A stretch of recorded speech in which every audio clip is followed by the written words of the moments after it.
باب ما جاء في وضع اليدين على الركبتين في الركوع۔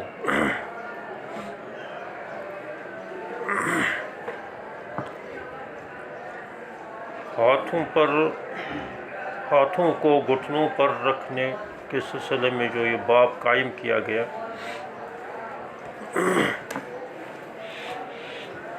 اس سلسلے میں یہ چیز بھی پیش نظر رکھنی چاہیے کہ یہ ضرورت اس وجہ سے پیش آئی اس باب کو قائم کرنے کی، کیونکہ شروع میں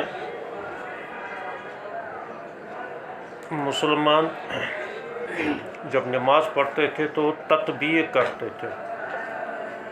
تطبیق کرنے کے معنی یہ ہے کہ دونوں ہاتھوں کو اس طرح ملا لینا اور گھٹنوں کے درمیان ان کو کر لینا۔ نماز کی کیفیت کے سلسلے میں بہت ساری تبدیلیاں ہوئی ہیں، اس وجہ سے پہلے ایسا بھی تھا۔ اب معروف طریقہ اور متداول طریقہ اور احادیث سے یہ ثابت ہے کہ جس وقت آدمی رکوع کر لے تو وہ اس وقت گھٹنوں کو پکڑ لے۔ گھٹنوں کو پکڑنے کا مطلب ایک ہے گھٹنوں پر ہاتھ رکھ لینا، ایک ہے گھٹنوں کو پکڑ لینا۔ پکڑ لینے کی ترکیب یہ ہے کہ انگلیوں کو اس طریقے سے پھیلائے اور ایسے گھٹنے کو پکڑے کہ جیسے کہ اس کو پکڑا ہوا ہے، کیونکہ گھٹنے کو پکڑنے کی اور بھی ترکیبیں بھی ہو سکتی ہے، جیسے کسی نے ایسا کیا ہے، اس طریقے سے کیا ہے۔ یہ طریقہ نہیں ہے، بس وہی طریقہ ہے تاکہ قبلے کی طرف انگلیاں بھی رہیں اور پکڑنے کی کیفیت بھی انگلیاں پھیلانے کی وجہ سے پیدا ہو جائے۔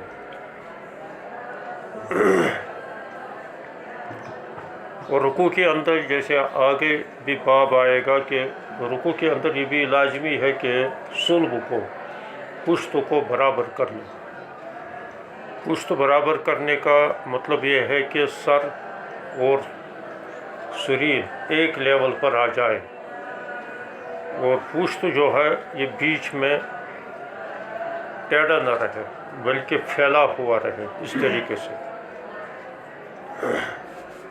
بالکل ایسا کہ جیسا کہ بعض فقہاء نے لکھا ہے کہ اگر اس کی کمر پر پانی کا پیالہ رکھا جائے گا وہ اس میں ایسا ٹیڑھا پن نہ آ جائے کہ اس سے پانی گر جائے۔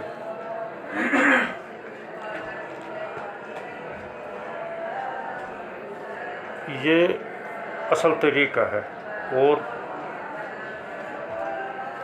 یہ رکوع کے اندر صلب کو درست کرنا یہ تعدیل ارکان میں سے ہے۔ آگے باب آ رہا ہے کہ اس میں اس سلسلے میں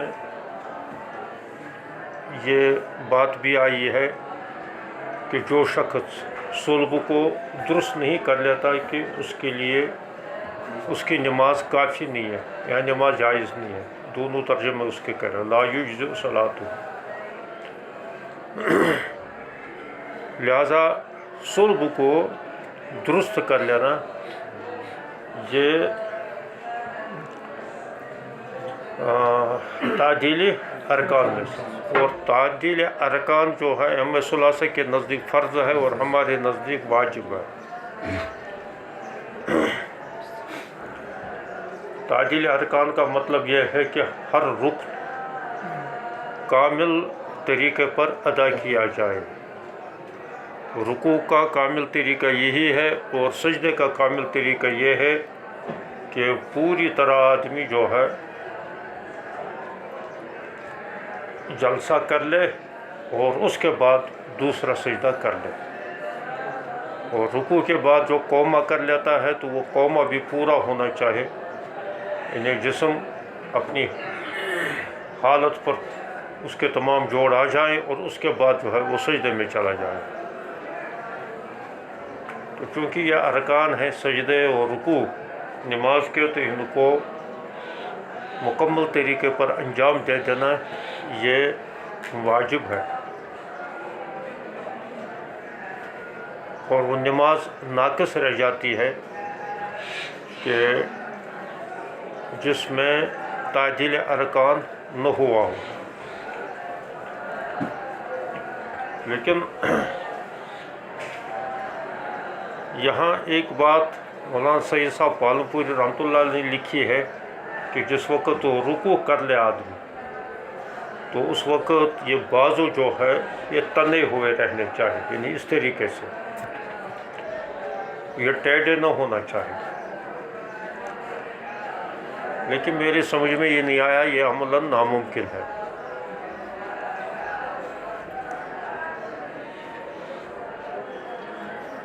ہو سکتا ہے کسی کے ہاتھ چھوٹے ہوں تو اس کے تو ہو سکتے ہیں، لیکن جو لمبا قسم کا آدمی ہو، ہم لاہات بھی لمبے ہوں، اس کے لیے اس کو تو کچھ نہ کچھ ٹیڑھا کرنا پڑے گا، ورنہ جو ہے صلب درست نہیں ہو۔ تم اٹھ کر سجدہ کرو، تم سب سے ٹھیک نہیں ہو، رکوع کرو۔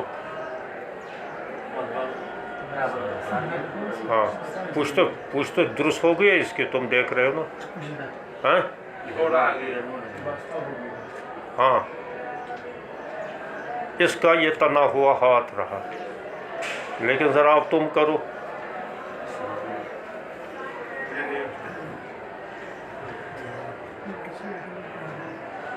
کسی کے ہاتھ لمبے ہوتے ہیں، اس کا نہیں ہو پاتا ہے۔ اور کوئی کر لو،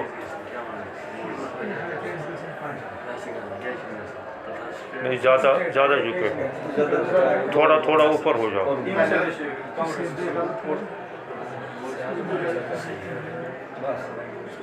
ہاتھ کچھ ٹیڑھا کرنا پڑا، ٹھیک ہے۔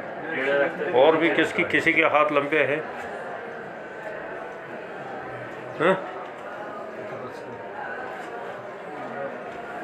تم کرو ذرا، تمہارے لگ رہے ہیں ہاتھ لمبے۔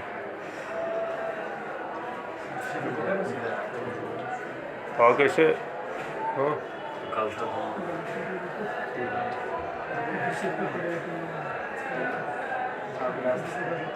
اور پیر تو بالکل سیدھے ہونے چاہیے، جیسے اکثر یہی ہے، لیکن بعض لوگوں کو میں نے دیکھا ہے ان کا نہیں ہو پاتا ہے، مثلا میرا خود نہیں ہو پاتا ہے۔ ذرا دیکھو، تم دیکھو، اب اس طریقے سے اب کمر پوری ہو گئی ہے؟ جی ہو گئی ہے؟ پھر مجھے جو ہے شک رہتا ہے کیونکہ کوئی دیکھنے والا نہیں ہے۔ نہیں، کمر مطلب سیدھی ہو گئی،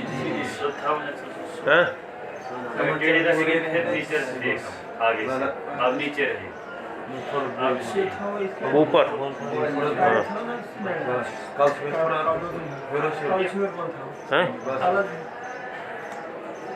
اصل میں جب یہ آدمی تھوڑا جو ہے نا عمر سے آ جاتا ہے تو اس کے گھٹنے مڑتے نہیں ہیں، یعنی مطلب سیدھے نہیں ہوتے، گھٹنے تھوڑے آگے رہتے ہیں، اس سے پریشانی ہو جاتی ہے۔ پھر یہ بات صحیح ہے، میں یہ سوچ رہا تھا کہ اس کے ذرا تحقیق کر لوں، کیونکہ یہ جب تک نہ ہم ایک دوسرے کو دیکھ لیں تب تک یہ اس کا عملی تجربہ جب تک نہ کر لے آدمی تب تک یہ پتہ نہیں چلتا ہے، کیونکہ خود کر لے آدمی خود پتہ نہیں چلتا ہے کہ میری پشت جو ہے درست ہو گئی ہے یا نہیں ہوئی ہے۔ ویسے رکوع کا یہی طریقہ، ہاتھ تنا ہوا ہونا چاہیے جس سے مثلث زاویہ بن جائے۔ مثلث جانتے ہو، مطلب جو ہے مثلث کہتے ہیں اس کو، اور اس طریقے سے یہ سمجھو ٹانگ اور یہ زانو ہے تو ہاتھ اس طرح کے رہے تو یہ ہو گیا مثلث، 3 زاویے والا۔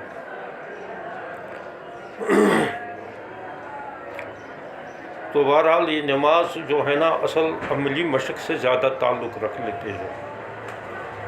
یہاں بھی وہی واقعہ پیش آیا کہ ایک صحابی تھے ابو حمید الساعدی، عبد الحمید کن کی روایت ہے یہ؟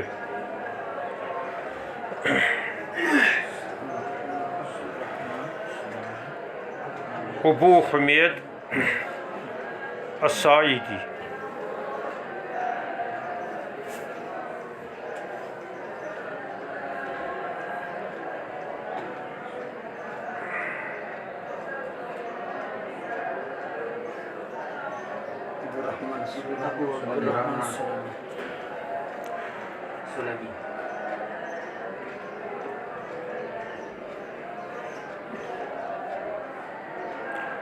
روایت یہاں دوسرے سے آئی ہے، لیکن اصل تو یہ ابو حمید الساعدی ہی کی روایت ہے. جیسے یہاں آیا ہے پھر حوالے کے اندر، وہ فی الباب عن سعد و انس و ابی حمید و ابی اسید و سہل بن سعد و محمد بن مسلمہ و ابی مسعود. یہ روایت جو ہے آگے آتی ہے انہی سے کہ انہوں نے صحابہ کی ایک جماعت میں، یہ 4 صحابی وہاں موجود تھے، ان 4 صحابیوں کے موجودگی میں انہوں نے یہ کیا ہے کہ یہ دعویٰ کیا ہے کہ میں حضور علیہ الصلوۃ والسلام کی نماز کو زیادہ صحیح طریقے پر جانتا ہوں. تو انہوں نے ان سے یہ کہا، آگے یہ حدیث آئی کہ تفصیل کے ساتھ باب صفۃ الصلاۃ کے اندر. تو انہوں نے کہا کہ یہ کیسے ہو سکتا ہے کہ آپ تو ایسا نہیں ہے کہ آپ نے زیادہ وقت گزارا ہو حضور صلی اللہ علیہ وسلم کے ساتھ، ہم سے زیادہ وقت گزارا ہو، یا یہ جو ہے آپ ہم سے جو ہے بہت پہلے آپ ایمان لائے ہوں. تو اگر ہم بھی حضور صلی اللہ علیہ وسلم کی نماز دیکھ چکے ہیں، ان کے ساتھ نمازیں پڑھ چکے ہیں، اور ہمیں پتہ نہ ہو، اور آپ یہ دعویٰ کر رہے ہیں کہ میں آپ لوگوں سے زیادہ نبی علیہ الصلوۃ والسلام کی نماز کو زیادہ جانتا ہوں. تو انہوں نے کہا نہیں، یہ بات ہے، آپ دیکھ کر تجربہ کرو. تو انہوں نے کہا اچھا چلو نماز پڑھو، ہمارے سامنے ہم دیکھتے رہیں گے. تو انہوں نے جب نماز پڑھی تو نماز پڑھنے کے بعد سب نے تسلیم کیا کہ ہاں یہ نماز واقعتاً رسول اللہ صلی اللہ علیہ وسلم کی نماز کے ساتھ زیادہ موافق ہے.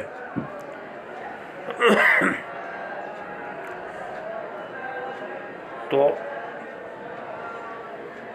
انہوں نے پورا رکوع سجود وغیرہ اسی طریقے سے کیا کہ جیسا کہ انہوں نے اس وقت خیال رکھ کر حضور صلی اللہ علیہ وسلم کی نماز کا خیال رکھ کر سیکھا تھا. تو اس میں یہ بات بھی آئی تھی، یعنی وضع الیدین علی الرکبتین. اس میں پھر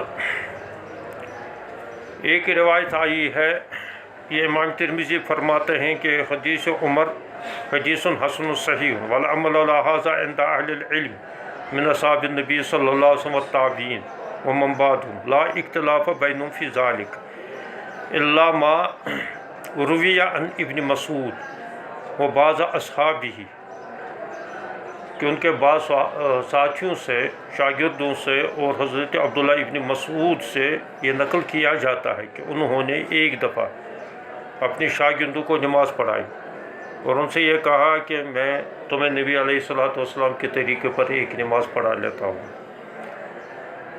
تو انہوں نے ایسا ہی کیا. یہاں تو اس کی تفصیل نہیں آئی، لیکن دوسری جگہ یہ روایت اسی تفصیل کے ساتھ ہے. تو انہوں نے یہ تطبیق کی ہے، اور تطبیق کرنے کے بعد ہاتھوں کو گھٹنوں کے بیچ میں دے دیا اور پشت برابر کر لی.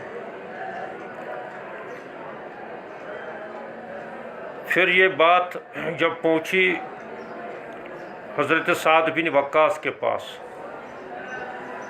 تو انہوں نے کہا ہاں کننا نفعل ذالک فنہینا عنہ، ہم ایسا پہلے کرتے تھے پھر ہم کو اس سے منع کیا گیا. وہ امرنا ان نضع الاکف علی الرکب، اور ہمیں حکم دے دیا گیا کہ ہم اپنے ہتھیلیوں کو یا اپنے ہاتھوں کو رکھیں گھٹنوں پر، یعنی مراد وہی ہے کہ گھٹنے پکڑتے رہیں گے. تو اس کا مطلب کیا ہوا؟ اس کا مطلب یہ ہے کہ حضرت عبداللہ ابن مسعود نے جو کیا وہ اس منسوخ طریقے پر کیا ہے، جو نماز پڑھائی ہے منسوخ طریقے پر نماز پڑھائی ہے، اور اس کی دلیل وہی حضرت سعد بن وقاص کا یہ قول ہے کہ یہ طریقہ تھا اور بعد میں یہ منسوخ ہوا۔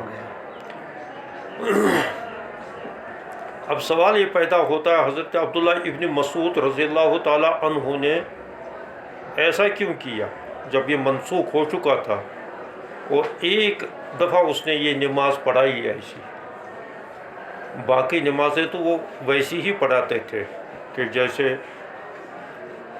دوسرے لوگوں کا یا دوسرے صحابہ کا معمول تھا، معروف طریقہ جو تھا اسی طریقے پر پڑھاتے تھے۔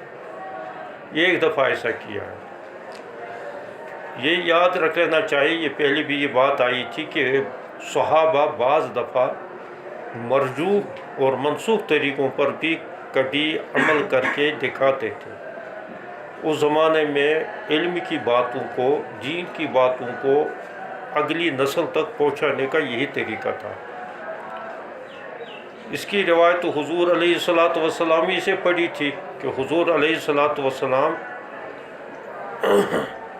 قول سے زیادہ فعلی تربیت کو ترجیح دیتے تھے، فعلی تعلیم کو ترجیح دیتے تھے۔ قولی تعلیم جو ہوتی ہے، زبانی تعلیم، یہ اتنی اوقاف النفس نہیں ہوتی ہے جتنی فعلی تعلیم ہوتی ہے۔ حضور علیہ الصلاۃ والسلام کبھی کبھی قولاً بھی فرماتے تھے، پھر بعد میں اس پر عمل بھی کرتے تھے، لیکن اکثر ایسا ہوا کہ حضور صلی اللہ علیہ وسلم نے خود پہلے اس پر عمل کیا اور عمل کرنے کے بعد امت کو یہ حکم دے دیا۔ اب یہی طریقہ صحابہ تک بھی رہا۔ اس کے بعد جب تابعین کے دور سے روایت کا سلسلہ شروع ہوا، اب ان افعال کو اقوال میں ان کو ڈال دیا گیا، یعنی قولی تعبیر سے ان کو بیان کیا گیا، الفاظ میں ان کو ادا کیا گیا کہ اس طریقے سے۔